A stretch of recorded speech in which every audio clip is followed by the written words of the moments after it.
let's start with our lecture for this morning. So again, this is in Introduction to Systems Engineering.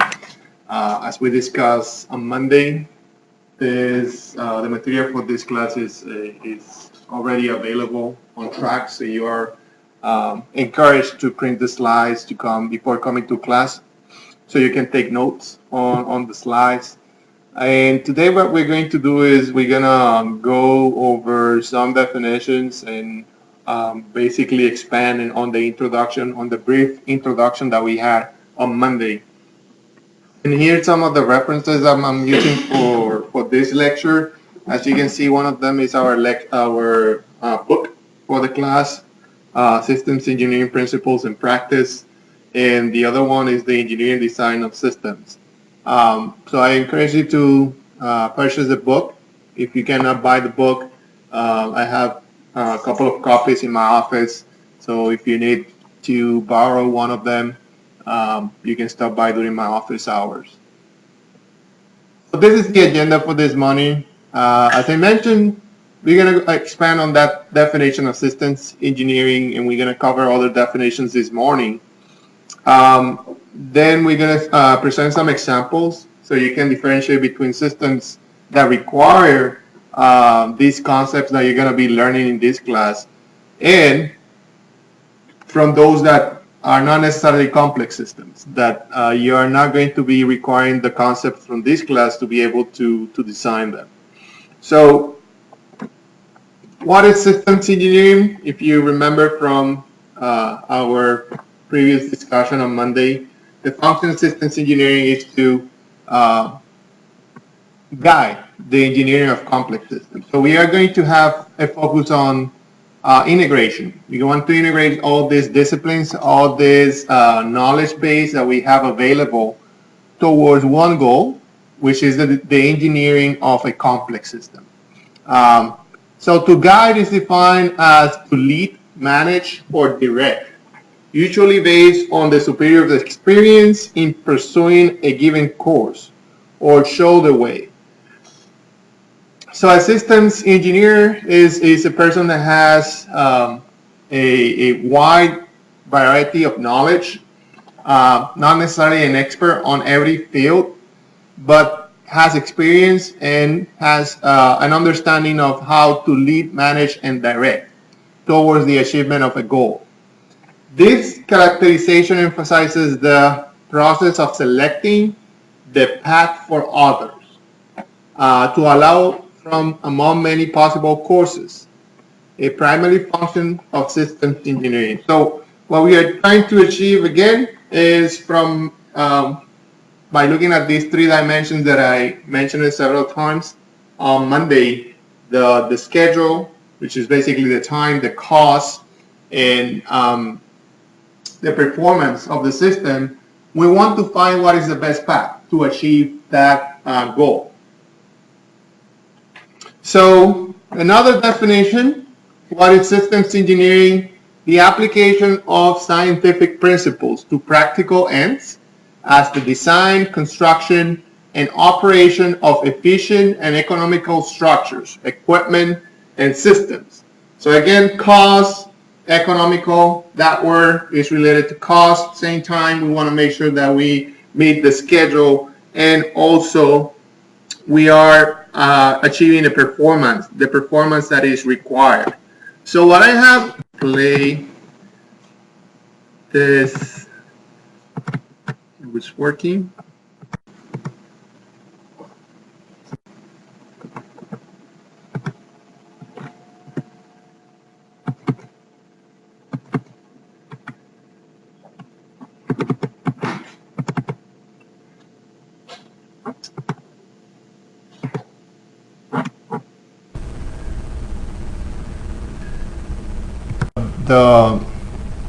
The difference between a complex and an elementary system. And the idea is to show you for this example, which is the tallest building in the world, in addition to building the structure, you also take into consideration other subsystems. For instance, if you have to perform maintenance, most of the outside of this building are windows. So you can imagine in the environment where this building is located, how often do you need to clean these windows in order for them to be visible to the outside? So they have created other systems that are actually capable of cleaning those windows in a certain amount of time. I think it takes about 2 days to clean the whole building. And they have these machines that go around the building and they clean the windows as a separate subsystem of the actual system. They also have to consider how are they going to cool the inside of this building. So they have to come up with multiple designs of what will be the best strategy to use to cool down the building. Also, since it is the tallest building in the world, how do you move people from the bottom to the top in the fastest way? So they don't have to take, I don't know, an hour to go from one level to the last level in the building. So they also have some new designs, some new systems for the elevator. So what I'm trying to show with this example is that when you're dealing with a complex system, you're challenged. You have to have the expertise of multiple disciplines. And at the same time, you have to come up with new things. Like, for instance, the cleaning system for the actual building, the elevator system, and the cooling system for a structure such as this one. So that's where the complexity of the system come into play. You have a new challenge, you have multiple problems and risks and uncertainty that you have to deal with. How are you going to manage all these disciplines in a way that you can achieve that goal, you can achieve that performance within a budget and within the time required? So, so the word system has a very broad meaning. We talk about systems every time, like a computer system or a, I don't know, a systems engineering or a network system. So it's being used for many different things. So we have a couple of definitions here for the word system. It's a set of interrelated components working together towards the same common objective or some common objective. So they are looking at achieving that specific goal, working together, or interrelated components. That could be people, that could be parts, that could be subsystems, and so on. This definition implies a multiplicity of interacting parts that collectively perform a significant function. And you're going to see that word function over and over again. When you start defining a new system, basically what you're trying to achieve is the performance of certain functions, right? Like what we saw in the building. The building has a purpose, right? But within the actual building, there are other subsystems that has to achieve specific function for the actual overall system to perform. Okay, so this definition implies a multiplicity of interacting parts that collectively perform a significant function. The term complex is very important. This restricted this definition to systems in which the elements are diverse and have intricate relationship with one another. So a washing machine will not be considered sufficiently diverse and complex to require systems engineering. So that's one of the things that I wanted to mention. Like when you have a washing machine, right? The system itself is not complex. The parts are already being designed. Most of those parts are shared between companies. So if you see a difference, maybe it's in terms of features, not necessarily the actual system. So in itself, the design of the machine is not complex. Engineered system excludes such complex systems as organisms and ecosystems. So when we can also refer to biology when we are talking about systems, like living environments that could be considered an ecosystem, for instance. That's the system. But for this class, for the purpose of this class, we are not going to be looking at those living organisms and ecosystems. We're going to look at engineered systems, which excludes those that are related to living organisms and ecosystems. This restriction of the term system to one that is complex and engineered make it more clearly applicable to the function of systems engineering as it is commonly understood. So, two important things. One, you're going to deal with complex systems. Two, we're going to deal with engineered systems, which basically excludes the living organisms and the ecosystems. Okay, so going back to this word, engineering, I just want to review the engineering design process. When you are dealing with a complex system, basically you're trying to find a solution for a problem that has not been solved. So this is what basically the engineering design process does, and these are the steps. So we start with by defining the problem, then we analyze the problem in terms of finding what are the important characteristics of the problem, those that we need to account to actually that are going to actually affect the solution. Then we're going to generate alternatives. We're going to evaluate those alternatives. We're going to select the preferred design, and then based on that we implement the design or the solution. There are many different alternatives to this process. I show you the next one. This is the OR, operational research approach, which is basically the same. If you look at them, you have 6 steps, but this is more focused on the development of the model. Okay, so if you want to solve a problem, an engineering problem, basically these are the steps that you need to follow. Okay, so more definitions. Definition of systems engineering. Systems engineering is the definition, design, development, production, and maintenance of functional, reliable, and trustworthy systems within cost and time constraints. Okay, so again, this cost, time, definition, development, we want to achieve a reliable performance within the cost and time. Over and over again. So you will see this in the exam. I'm going to ask you this question. What are the 3 dimensions? You need to be sure that you understand what are those 3 dimensions and to explain them. Why are they important?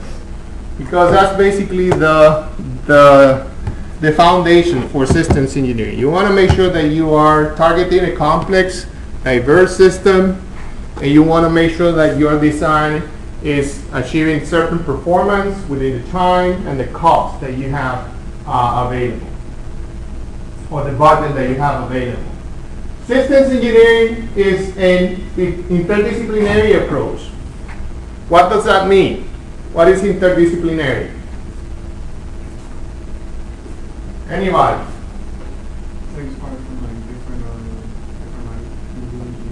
Yes. So different disciplines all working together. So it's not going to be only industrial, it's not going to be only mechanical. And means for enabling the realization and deployment of successful systems. It can be viewed as the application of engineering techniques to the engineering of systems, as well as the application of the systems approach to engineering efforts. Systems engineering integrates other disciplines.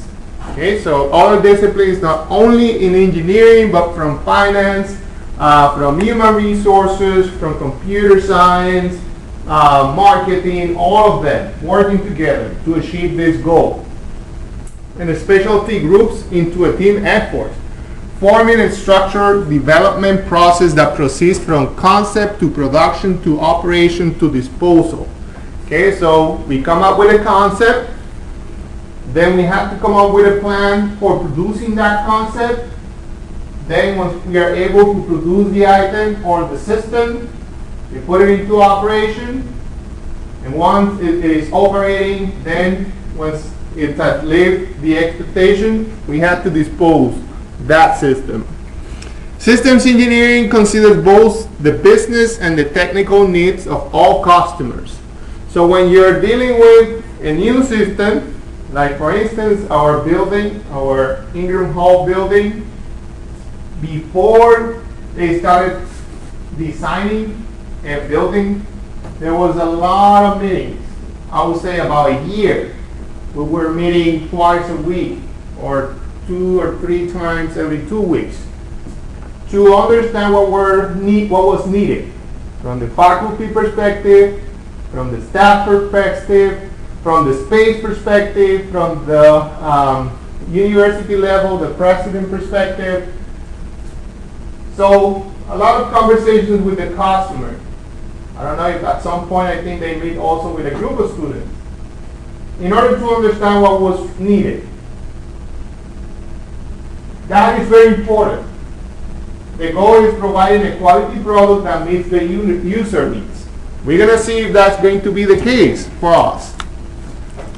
We're facing problems. I don't know if you're aware of that. The building was not ready on time, so we are behind schedule. Okay? Cost. We were supposed to have certain number of items in every room. We're over budget, so cutting expenses. Okay, so we were planning to have 4 tables, for instance. It's made of example. Now we're getting 2. So that's why good planning in terms of performance, time, and budget is important. If you want to achieve this, if you want to meet the user needs, if you need 50 computers in a room because you're expecting 50 students, what would happen if you only can get 20? 30 students will not be able to work with a machine. Does that meet the user needs? No. Okay, so all these things that we are going to be discussing are relevant. I mean, I can find you many examples just at the university level. Systems engineering differs from civil, mechanical, electrical, aerospace, petroleum, mining, and other engineering disciplines in several important ways. Systems engineering is focused on the system as a whole, and we talked about this a little bit last time. So we are not just looking at solving a problem, we are also looking at how solving this problem affects the overall company. Let's say if you're working for an industry or if you're working for the university, how solving this problem affects the whole university. So we look at the system as a whole. It emphasizes its auto operation, looks at the system from the outside as well as from inside. Interaction with other systems and the environment. How is this new Ingram Hall, in addition to be used for training students, how is that building also can be used as a catalyst for improving some markets? Like, can we join efforts with companies and try to come up with new ideas, new products, commercialization of new products, and so on? So it's not just serving the purpose of training the students, how is that also capable of interacting with other systems outside the university? And it's concerned with not only engineering design, but also external factors. As I mentioned, identification of customer needs, the system's operational environment. So we are in Texas. We need to make sure that we provide systems for cooling and heating in the case of a new building. Interfacing systems. So you're going to have some solar panels getting installed in the 4th floor. Are we providing the interfaces needed to connect those panels? For the batteries to be stored, for the batteries to remain within certain temperature so they don't heat. Logistics support. Are we providing with enough docks, access for entering and leaving the building, and also for trucks to come up with the materials? And the capabilities of operating personnel.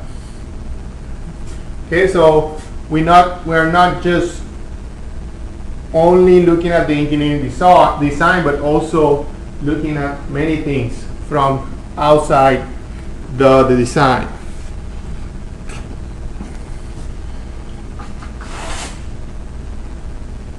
So hopefully, my goal with this lecture is for you to have a better understanding of what is systems engineering and also how it's different from other disciplines. Another slide along those lines, how is systems engineering versus traditional engineering disciplines? Even though the primary purpose of systems engineering is to guide, systems engineers play a key role in system design. We lead the formative concept or the concept development stage through the functional design of the system reflecting the user needs. So this is like if you're having the person who speaks one language and another person that speaks a totally different language, not related, and then you are in the middle trying for them to communicate and somehow transmit the message between them. That's basically what you do as a systems engineer. Okay, as you are talking with the customer and then you're trying to translate the needs of the customer to the disciplines that are going to be developing the system. So we lead the formative, the concept development stage through the functional design of the system reflecting the user needs. Systems engineering bridges the traditional engineering disciplines. Diversity of the elements in a complex system requires different engineering disciplines in their design and development. So again, we serve as a bridge between the customer and the people who are going to be building the actual system.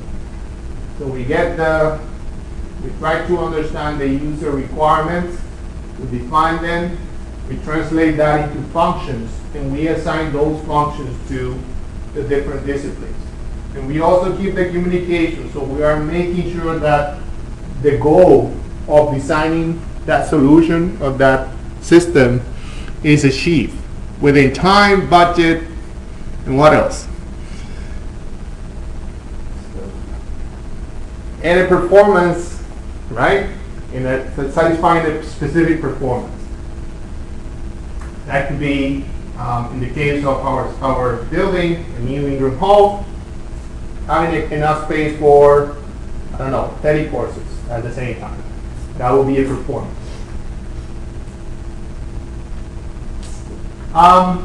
So as I mentioned, systems engineering is part of project management. So I know if you're IE, I know that we have some students from manufacturing, but if you are in the industrial engineering program, you must take a class in project management.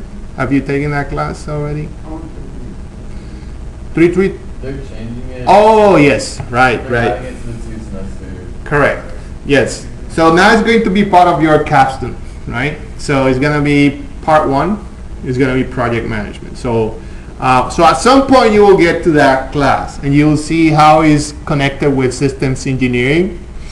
So systems engineering is a part of the project management, the part that is concerned with the engineering effort itself, setting objectives, guiding its execution, evaluating the results, and prescribing the necessary corrections or actions. So if you look at project management in this figure, this is like a Venn diagram. You have 2 circles. One is systems engineering, one is planning and control, and the intersection between them is what the things that they share, and these are just from the systems engineering perspective, and this is just from the project planning and control perspective.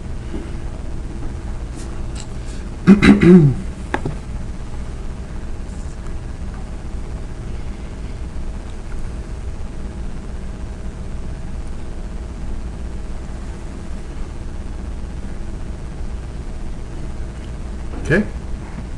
So the management and control aspects of the project fiscal, contractual, and customer relations is supported by systems engineering, but is usually not considered to be part of the systems engineering function. Okay, so we are involved in the definition of the requirements. Once we have a good understanding of that, the rest of the relationship with the customer is going to be built outside, not necessarily with us. At that point, we're going to be just focusing on the implementation of the functions and the interaction of the disciplines towards achieving that goal. Okay, so getting towards the end at this point, I mean, I'm not going to bore you for the whole hour. Don't want to talk for a whole hour. So we're going to go over a couple of things, and then we're going to transition to work on the first homework, which is connected to one of the things that we're going to do. Okay, so before we get into the examples of systems requiring engineering, I want to talk a little bit about the origins of this discipline. As I mentioned on Monday, there's no specific date that can be associated with the origins of this discipline. Systems engineering principles have been practiced at some level since building of the pyramids and probably before.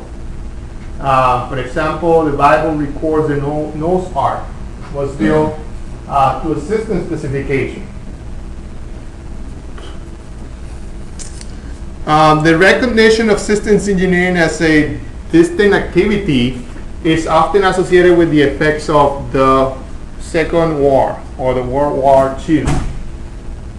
And we mentioned that at that point we needed to develop some new technology, if you want to see it in that way, to make sure that information was transferred quickly. Also, communication was very important. That airplanes were developed so they can target the enemies and so on. So, development of high-performance aircraft, military radars, the proximity fuse, the German 6 and B-2 missiles, and finally the atomic bomb. All of those require revolutionary advances in the application of energy, materials, and information. These systems were complex, as you will think, combining multiple technical disciplines. So even though they were not the best systems in terms of benefit the community or benefit people, they were very high. They require a lot of technology, and they require multiple technical disciplines. So we can associate some of the recognition of systems engineering at that point. How many of you have taken Operation Research 3340? So that is another area of industrial engineering that was developed also during the World War II. So for allocation of resources to determine the optimal position of your tanks and soldiers and so on. So you see some of the origins of systems and industrial engineering are highly connected to this. The development pose engineering challenge beyond those have been presented by the predecessors. So one example here is the design of these airplanes. So this is an old airplane. This is the latest technology. Moreover, the compressed development time schedules imposed by wartime imperatives necessitated a level of organization and efficiency that require new approaches. Program planning, technical coordination, and engineering management. So time was very important, as you will think, right? Time, the sooner that you react, the sooner that you attack, that's very important for this particular example. So systems engineering as we know it today developed to meet these challenges.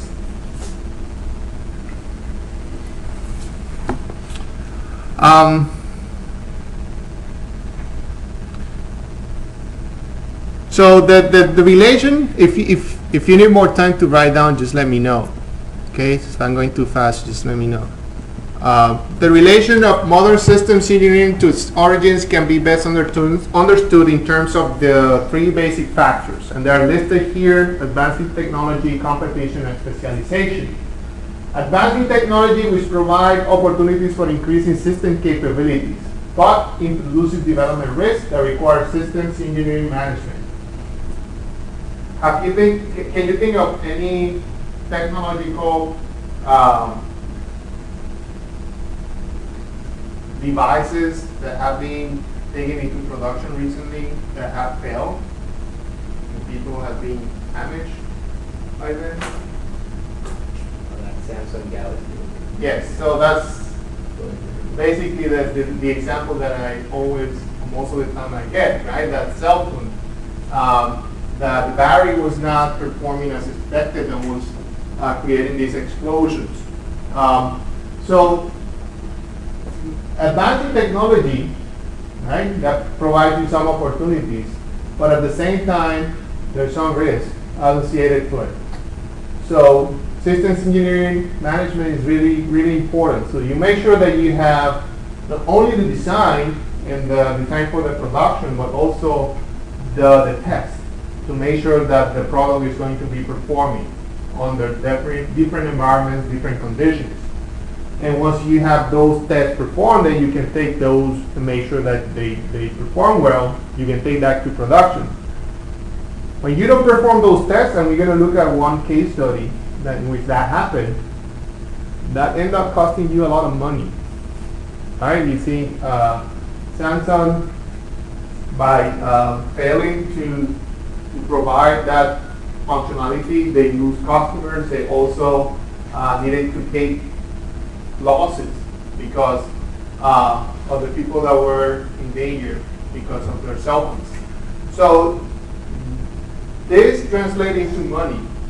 If you don't plan for testing your product before producing them, especially when there's new technology and people get damaged, you're going to be paying a lot of money and your business can be at risk.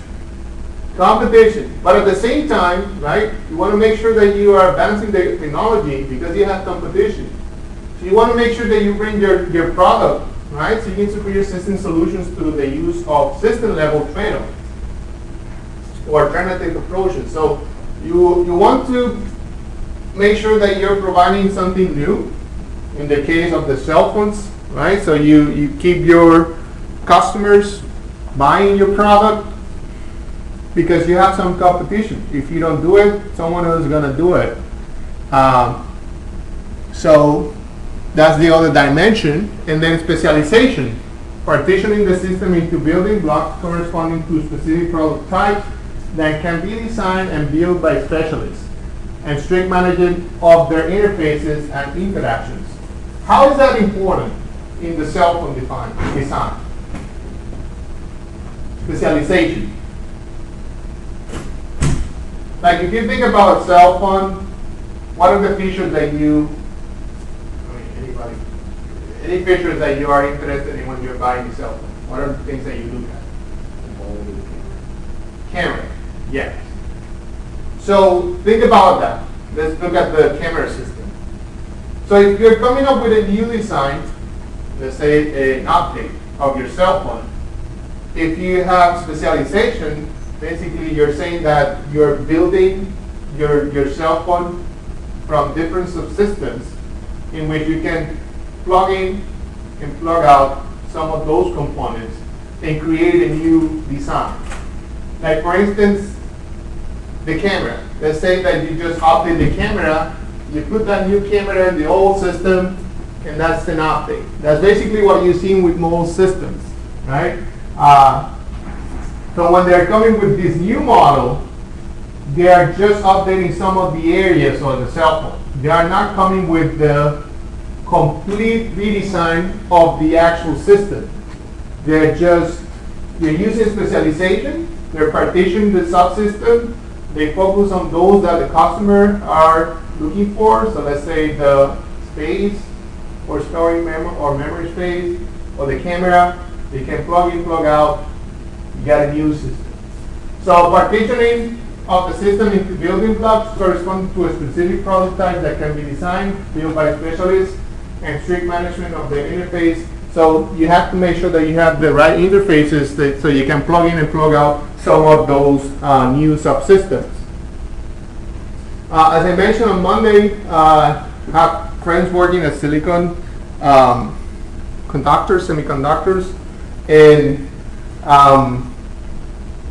and they're tasked with this very specialized technology-driven, looking at specific performance of the cell phone. So one of them was actually looking at the microphones. So how do you devise a new microphone that gives you the voice of the customer by keeping out the outside noise, but at the same time that doesn't require a lot of energy, so the cell phone doesn't come too hot when you're speaking if you're using your cell phone close to your head. And that's, for me, as a user, that might not be something important, but there will be people that say, okay, this is getting too hot when I'm talking through the phone, or it's just the battery is not giving me enough time. So by changing the design of those components, they're improving the actual system through specializing. Okay, so that being said, let's look at some examples of systems requiring systems engineering. As I mentioned, not all systems require systems engineering. One of them, I mentioned the washer machine. Those components, those parts are being here forever. So you just put together the machine and you add some features and you can sell a new machine, a new washing machine. The characteristics of a system whose development, test, and application requires the practice of systems engineering are that the system is an engineered product. What does that mean? Just told you what that means. We are keeping out ecosystems, right? Living systems. So engineer means that you are not considering those. Ecosystems, living systems, living organisms, they are not considered. They're engineered product, something that has no life. And hence satisfy a specified need. Consists of diverse components that have intricate relationships with one another, and hence is multidisciplinary and relatively complex, and uses advanced technology in ways that are central to the performance of its primary functions, and hence involves development risk and often at a relative high cost. So I had an experience to work with General Motors as an intern, and it's amazing. Let's take the F-150, for instance. Was working with General Motors, but I had the opportunity to visit the Ford plant because they have a museum, and also they share some of the facilities for testing purposes.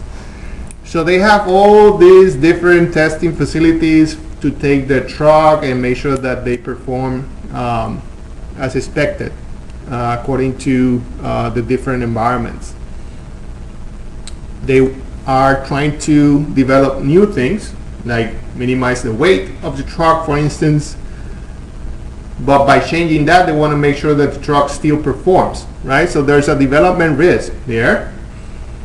And if you know if it doesn't perform, it's going to cost you a lot. So that's why we are using new technology in case of the trucks, right?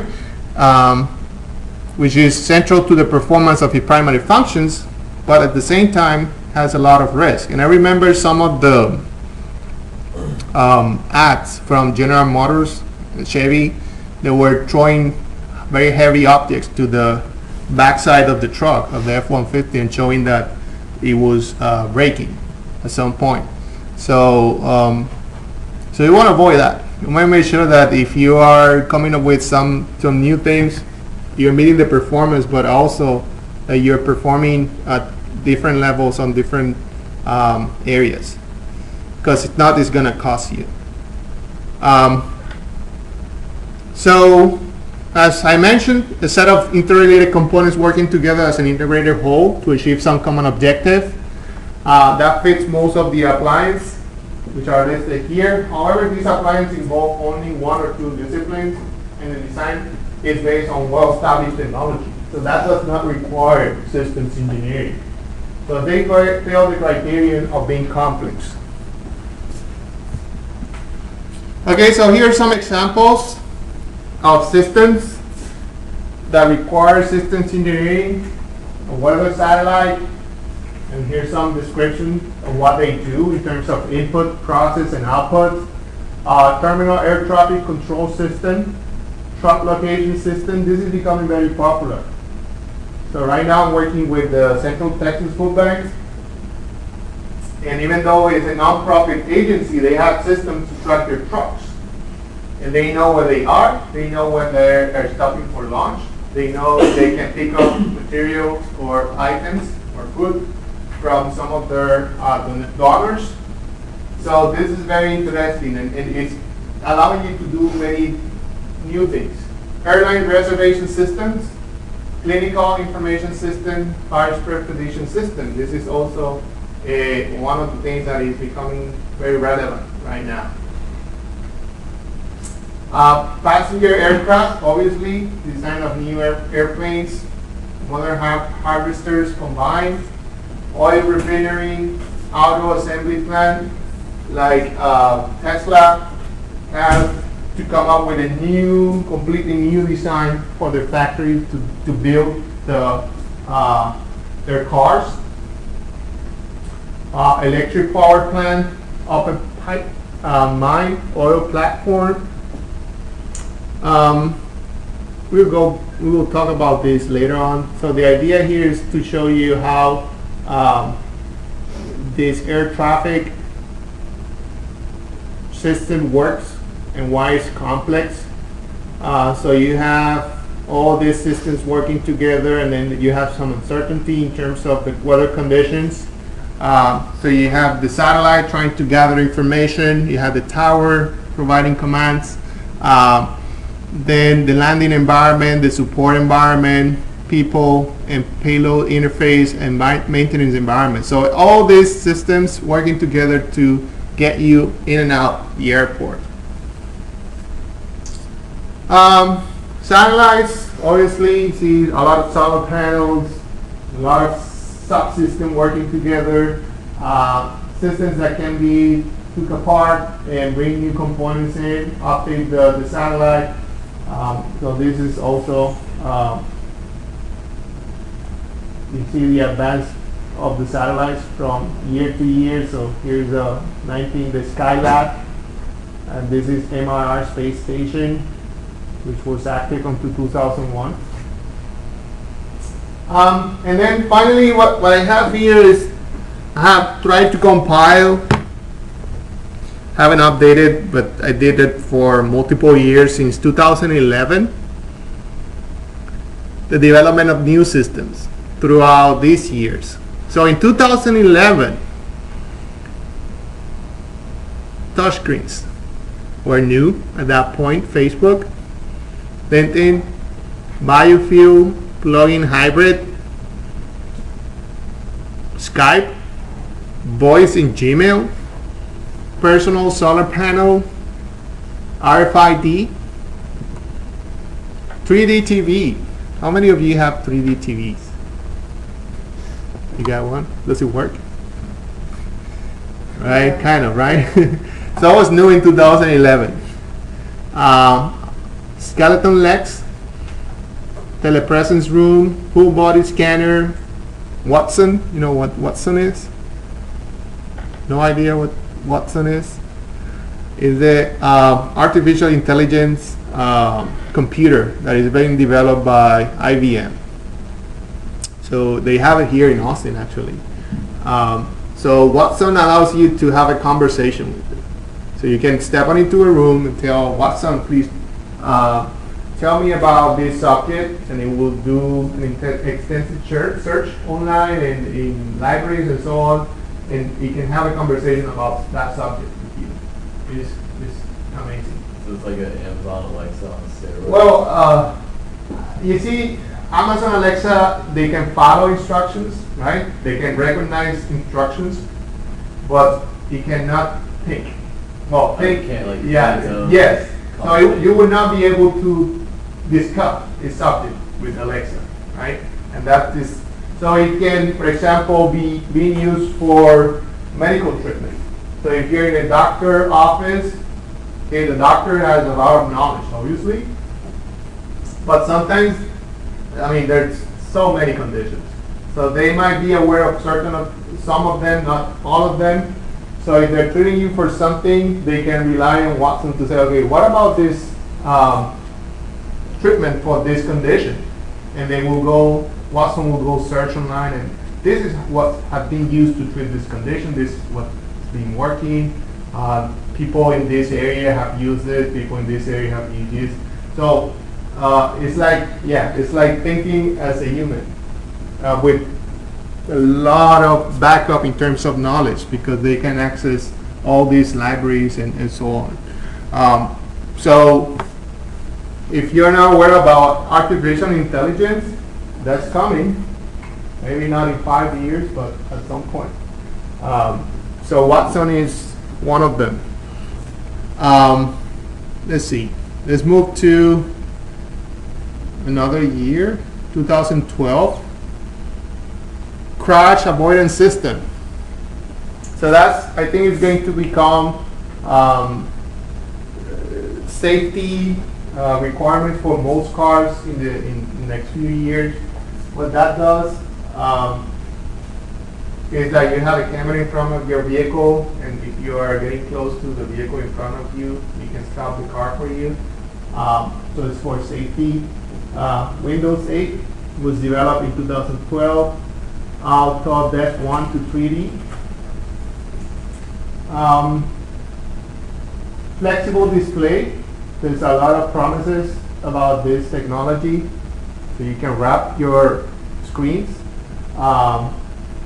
Wireless technology, next generation. Siri, Kinect for Xbox, Google Driver, cars, LTE, tablet computers. So these are self-driven cars that started to be developed at that point. I went to Pittsburgh a year ago, and Uber has cars in Pittsburgh that are self-driven already. So you can jump into an Uber, and the car is not being driven by a person. And some of my friends took one. They still have someone sitting, not in the driver's seat next to it, just for people to don't get scared. But yeah, You have an override in the passenger seat in case. I don't know. And they were sitting in the computer, basically. That's what they told me. So yes, so these are Volvo, and you can search for that. Those are Volvo SUVs that are self-driven, and they are in Pittsburgh, in downtown Pittsburgh, picking up passengers and so on. So that's, I mean, even though we don't see it here, that's happening. And I think they're also coming with some helicopter stations through the big cities. So if you need to move from one point to another, you'll be able to take these helicopters to through Uber and to move from one point to another point in different cities. Tablet computers, photo identification, face identification, inventory management, RFID. See, anything else that might capture your attention? Tesla electric cars, 2012. 2013. Ubuntu, I don't know if you know that, phone, Chromebooks, they don't need Windows or any operating system. They just use Google. The Boeing 787 Dreamliner, the cloud infrastructure, 2013. 3D printers, Google Glass, those being used. I don't know. I remember looking at those. Let's see. Autonomous cars, driverless cars, Roomba. How many of you have the Roomba? Nobody? I have a lot of Does it work? it. It was like the first generation. Okay. They were really bad. Yeah, so those were developed in 2013. The AT&T Stadium for the Cowboys, 2013.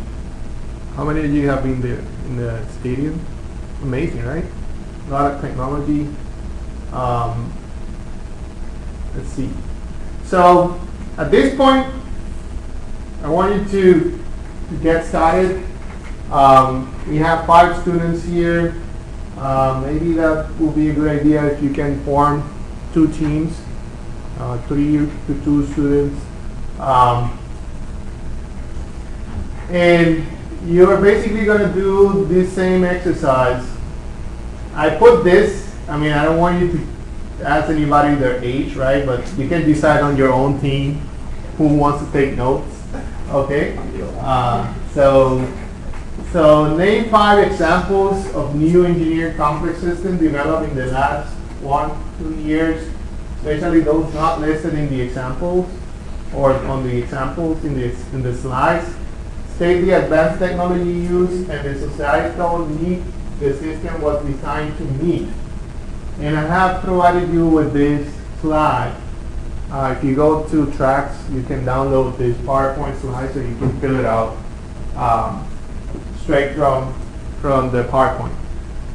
So if you go to assignments, download this slide and you can use the computer to search for those 5 systems. Still have time, you have about 20 minutes, I think it's feasible. You can get to that.